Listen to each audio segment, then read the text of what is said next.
The Association of Semiconductor Equipment and Materials International, you can find it under semi.org, has issued the SEMI S23 standard in this regard.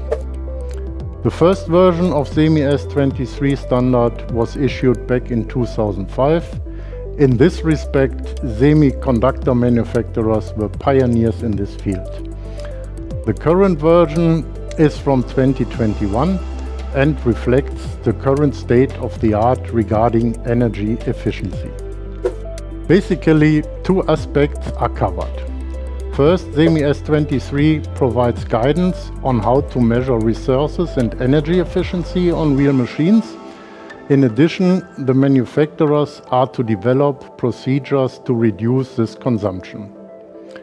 For this purpose, the energy consumption is to be monitored regularly, and in the case of further machinery designs, the consumption is to be reduced. Measurements are taken in the various operating modes, such as production, idle or sleep mode. Relevant variables are electrical consumption, exhaust air, vacuum, nitrogen, cooling medias and others.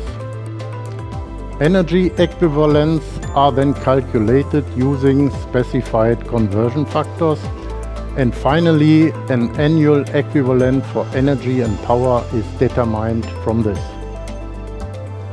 This is used as a benchmark for further designs or even for systems from different manufacturers.